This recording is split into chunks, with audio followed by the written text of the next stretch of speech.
नमस्कार दोस्तों। डॉक्टर की राय कड़ी में ध्यान ज्ञान संगम परिवार आपका पुनः स्वागत करता है।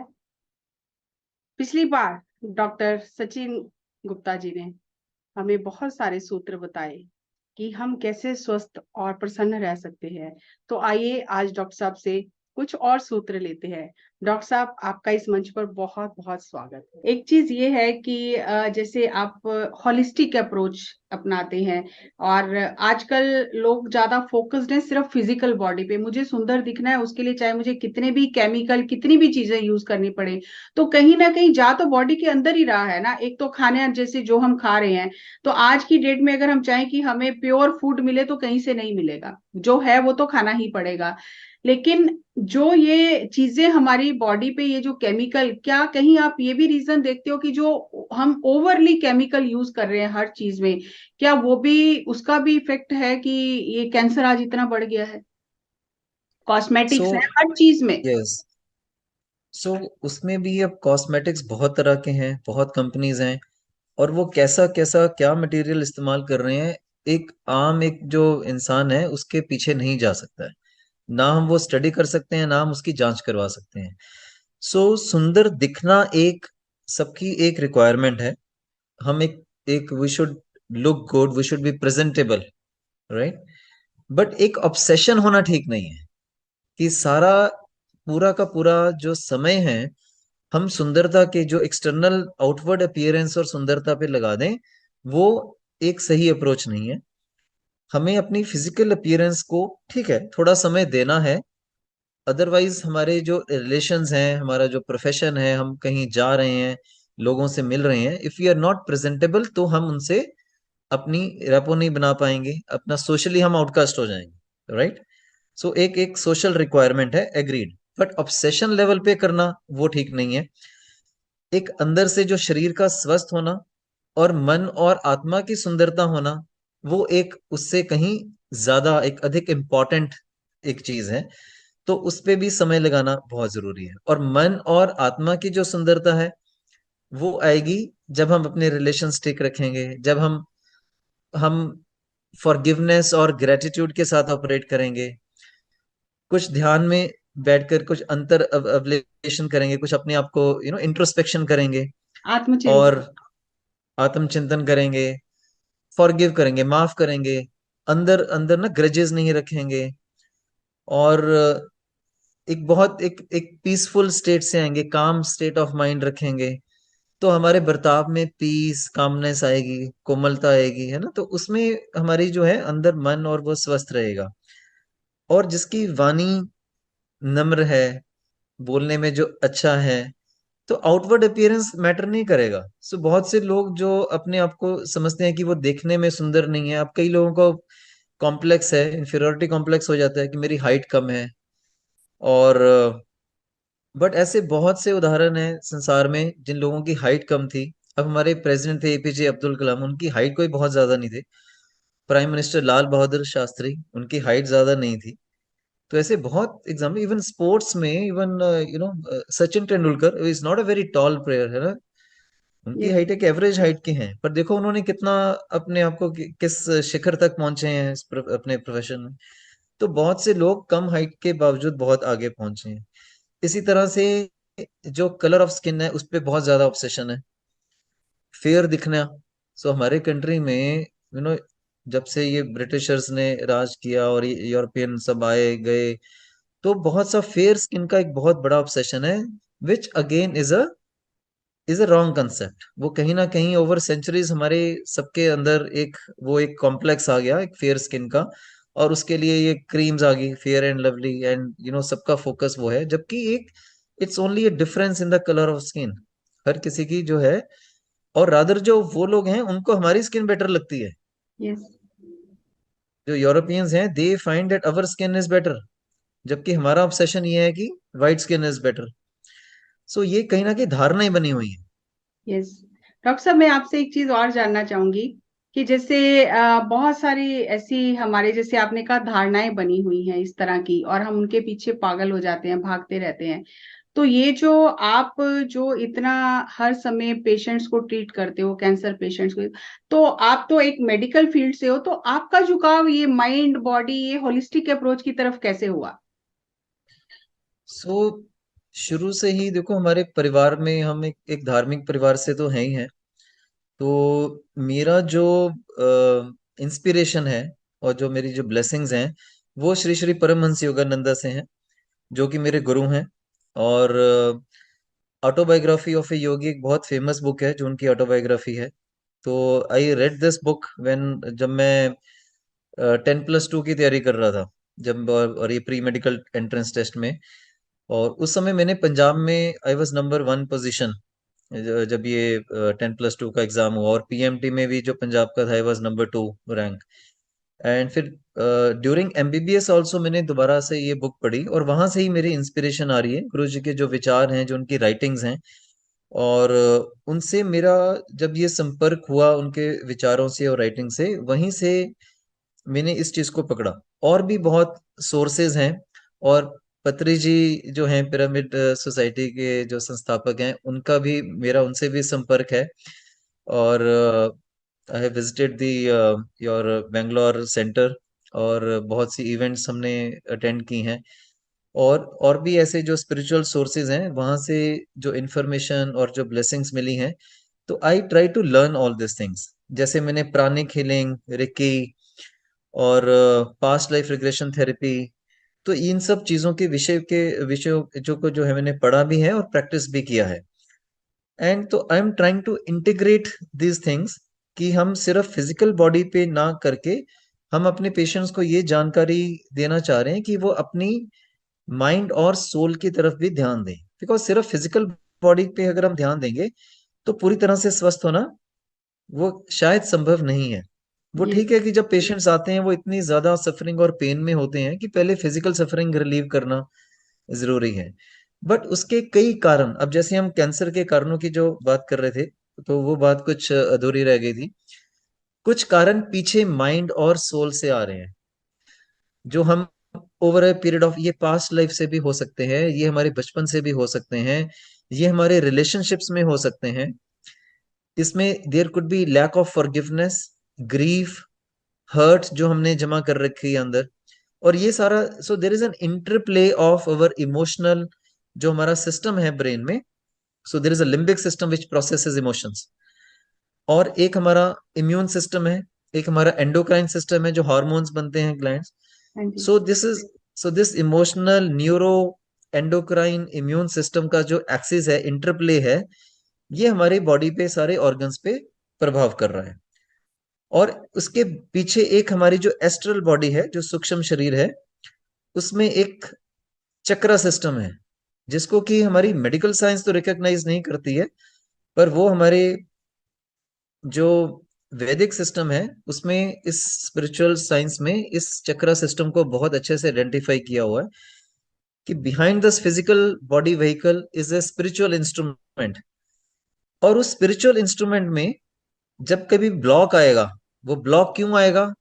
कहीं हमारी इमोशंस में, हमारी जो मानसिक स्थिति है, उसमें जब चेंजेस आती हैं, खराब हार्मोन्स बनते हैं, वो वो हार्मोन्स हमारी इम्यूनिटी को डाउन करते हैं। और पीछे उसके जो जो ब्लॉक लगा है एस्ट्रल बॉडी में, कहीं ना कहीं किसी चक्र में ब्लॉक लगा है। अगर हमारे हार्ट चक्र में ब्लॉक लगा है, तो इस एरिया के जो ऑर्गन्स हैं, लंग्स है, हार्ट है, उसकी प्रॉब्लम्स आ जाएंगी। कहीं हम बहुत ज्यादा गिल्ट में हैं, बहुत ग्रीफ में हैं, तो कहीं ना कहीं पेट के जो अंग हैं, और हमारा रूट चक्र है, अगर हमारे सर्वाइवल इश्यूज हो रहे हैं, तो रूट चक्र में जो ब्लॉक है, तो उन ऑर्गन्स में प्रॉब्लम्स आ जाएंगी। तो जहां जहां एनर्जी ब्लॉकेज आया, उन ऑर्गन्स में कुछ ना कुछ प्रॉब्लम्स क्रिएट हो जाएंगी, कुछ ना कुछ बीमारियां और रोग जो है वो पैदा हो जाएंगे। तो मेडिकली हम फिजिकल बॉडी को ट्रीट करने की तो बहुत कोशिश करते हैं, बट रूट कॉज जो है, वो कहीं हमारा, कहीं चक्रा ब्लॉकेजेस आ गए हैं, कहीं हमारी जो पीछे एनर्जी फ्लो कहीं ब्लॉक हो रहा है, उसको भी ठीक करने के लिए हमें कोशिश करनी चाहिए। और उस कोशिश वो कैसे होगी? जब हम उस पर ध्यान देंगे। पहले तो इसको हम अपने बिलीफ सिस्टम में लाएंगे कि हाँ, ये भी हो सकता है। क्या अगर हम माफ नहीं कर रहे, हम बहुत ज्यादा ग्रजेस रख रहे हैं, हम अंदर से हर्ट हैं, there is a sense of fear, there is sense of injustice कि मेरे साथ ये बहुत बुरा हुआ, और उस फीलिंग को हम कैरी कर रहे हैं over a period of years, और बहुत ग्रीफ रख रहे हैं। तो चक्रा सिस्टम में ब्लॉकेजेस, एनर्जी फ्लो में ब्लॉकेजेस, और बीमारियां पैदा होना हम बहुत पेशेंट्स में देखते हैं, स्पेशली हमारी जो महिलाएं हैं। लाइक कोई इवेंट हुई, जैसे लेट्स से हस्बैंड की डेथ होगी किसी की, I am seeing with in 2 to 3 years उनको कुछ ना कुछ ऐसे कैंसर्स हो रहे हैं, जैसे ओवेरियन कैंसर, ब्रेस्ट कैंसर। इतना ग्रीफ है उसमें, वो उस ग्रीफ को प्रोसेस नहीं कर पा रहे हैं, उससे आगे नहीं बढ़ पा रहे हैं अपनी लाइफ में। तो उस ग्रीफ को अंदर रखने से ही ब्लॉकेजेस जो आ रहे हैं, एनर्जी फ्लो डिस्टर्ब हो रहा है, और बीमारियां पैदा हो रही हैं, और कैंसर जैसी बीमारियां भी पैदा हो रही हैं। सो एक बहुत डॉक्टर बड़ा एक इशू है ये, डॉक्टर साहब, मैं आपसे इसको ये जानना रिकॉग्नाइज करना चाहूंगी, चाहिए। जैसे आपने कहा ओवरियन कैंसर का, अब जैसे मेरी मदर थी, वो ध्यान भी करती थी, लेकिन उनको लास्ट स्टेज पे डायग्नोज हुआ। तो जो, जैसे आपने ये बहुत अच्छे पॉइंट बताए कि ध्यान करना है, वो जरूरी है, लेकिन उसके साथ साथ फॉरगिवनेस, ग्रेटिट्यूड, ग्रजेस नहीं रखना, ये सब बातें भी बहुत मायने रखती हैं। तो आप, जैसे पेशेंट्स आपके पास आते हैं, तो आप उनको ये चीजें गाइड करते हो उस समय की भी, आपके जीवन में अगर किसी के साथ में आपका मिसअंडरस्टैंडिंग है, उसे फॉरगिव करो, लव करो, तो उससे उनको आपने देखा कोई इफेक्ट आता है उनकी हीलिंग पर? यस। सो इसमें ऐसे स्टडीज नहीं है कि अगर किसी ने ध्यान किया और तो उसमें एक डेफिनेट वो हो गया, but definitely those patients are happier. वो अपनी जो लाइफ को है वो बेटर हैंडल कर, अपनी सिचुएशन को और बेहतर तरीके से हैंडल कर पाते हैं, अपने स्ट्रेस को बेहतर हैंडल कर पाते हैं, साइड इफेक्ट्स कम होते हैं। So there are patients who are more positive, जो कि एक अंडरस्टैंडिंग से ये करते हैं। उन लोगों में साइड इफेक्ट्स की भी जो है, हम उतने साइड इफेक्ट्स नहीं देखते हैं अपने ट्रीटमेंट के। और when they improve their relationships, when they work with love and forgiveness, definitely उनकी लाइफ में एक बहुत बेहतर जो है चेंजेस आती हैं, और वो उनकी हीलिंग में भी इफेक्ट करते हैं। सो कुछ जो है लोगों ने ऐसी स्टडीज भी की हैं कि जब हम ध्यान करते हैं, जब हम और ये सारी जो योगा कर रहे हैं, ध्यान कर रहे हैं, डीप ब्रीदिंग कर रहे हैं, और साथ साथ अपनी डाइट पे भी जो है चेंजेस लेके आ रहे हैं, तो अंदर से जो हार्मोन्स हैं वो भी बेटर बन रहे हैं। और कुछ ऐसे जो मार्कर्स हैं, इन्फ्लेमेशन के जो मार्कर्स हैं या बीमारियों के मार्कर्स हैं, ब्लड टेस्ट हैं, उसमें भी इम्प्रूवमेंट देखी गई है, उनके ब्लड प्रेशर में भी इम्प्रूवमेंट देखी गई है। और ये पेशेंट्स जो हैं अपनी सिचुएशन और बीमारी को ज्यादा अच्छी तरह से डील भी कर सकते हैं, और जल्दी स्वस्थ भी हो सकते हैं, और साइड इफेक्ट्स भी कम होते हैं।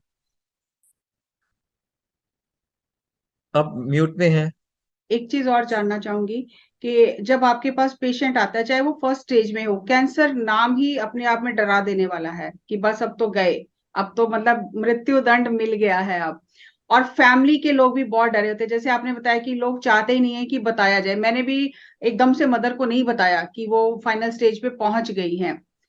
तो आप ऐसे पेशेंट को तो डील कर ही रहे हो, अपने बेस्ट दे रहे हो, तो ऐसे फैमिली मेंबर्स के साथ में उनको कैसे आप ये समझाते हो कि वो इस बात के लिए तैयार हो जाएं? सो फैमिली मेंबर्स भी बहुत एक भय की स्थिति में होते हैं, डरे होते हैं, और उनको भी नेचुरली अपने सगे संबंधी को खोने का एक जो एक डर है, वो एक बहुत बड़ा डर है। तो उनको भी हमें साथ साथ फैमिली मेंबर्स की भी काउंसलिंग चलती रहती है, एंड फैमिली मेंबर्स को भी हम ये जानकारी देते हैं कि पेशेंट की क्या स्टेज है, क्या ट्रीटमेंट है। देखो, थोड़ा एक एक हौसला देना तो एक बहुत जरूरी है, बिकॉज एक बड़ी सिचुएशन एक पैदा हो जाती है जब ये डायग्नोज होता है।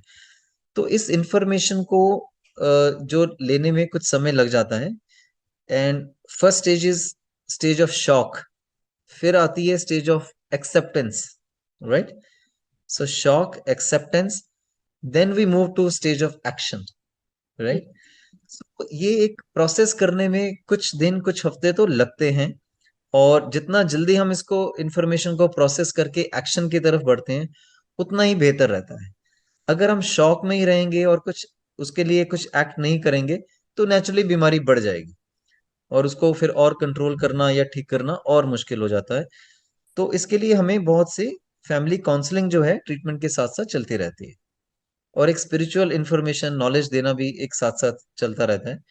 और लव फॉरगिवनेस ग्रेटिट्यूड के साथ काम करना, and compassion is another thing जो एक बहुत जरूरी है हमारे प्रोफेशन में भी और हमारी काउंसलिंग में, वो भी, उसका भी हम बहुत इस्तेमाल करते हैं।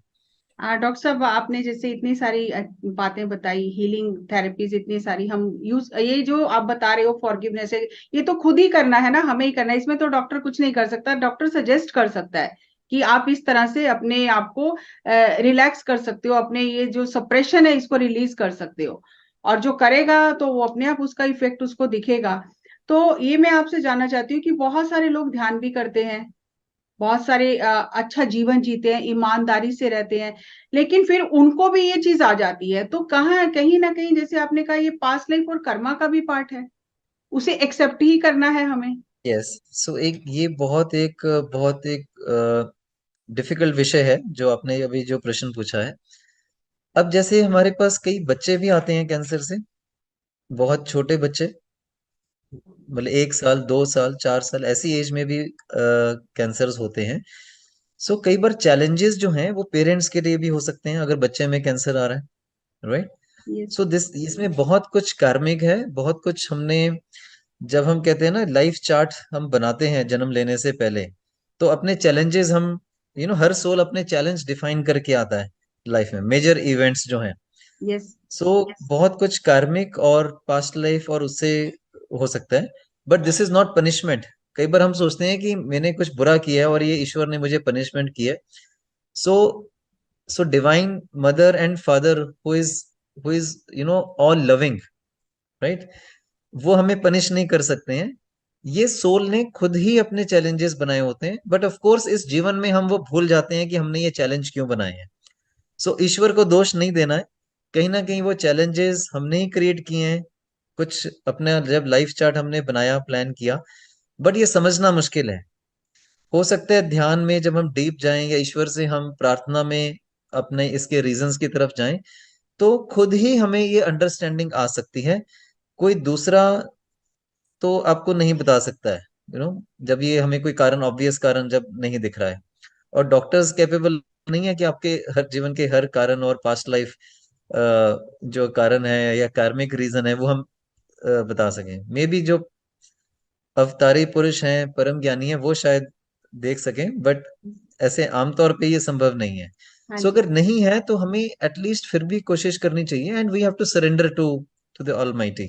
यस। कई चीजें हमें ऑफर करनी है कि जब हम स्वस्थ थे तब भी धन्यवाद, अभी शरीर स्वस्थ नहीं है तब भी हम ईश्वर की शरण लें, और जितना भी हम स्वस्थ होने की कोशिश कर सकते हैं वो करें। जितने भी हम फिजिकल और स्पिरिचुअल मेथड्स हम इस्तेमाल करके जीवन में अपने शरीर को, मन को, आत्मा को, सबको स्वस्थ करने की कोशिश हमें करते रहना है। डॉक्टर साहब, आपने हमें बहुत अच्छे अच्छे सूत्र दिए, और ये कार्यक्रम रखने का हमारा यही मंशा थी, यही अभिप्राय था कि लोगों में ये जागरूकता आए कि खाली दवाइयों से हम ठीक नहीं हो सकते हैं, हमें अपने व्यवहार में भी परिवर्तन लाना होगा, हमें अपनी संस्कृति को जानना होगा, समझना होगा, और वो जीवन मूल्यों को पुनः स्थापित करना होगा। जैसे हम बात करते हैं कि हमें सिस्टम रीइंस्टॉल करना होगा, उसके वायरस निकालने होंगे। बहुत अच्छे से आपने हर चीज हमें समझाई, और मैं उम्मीद करती हूँ कि दर्शकों को इसका बहुत लाभ होगा। अगली कड़ी में फिर आपके साथ एक नए प्रश्न लेकर मुलाकात करेंगे। तब तक नमस्कार, धन्यवाद।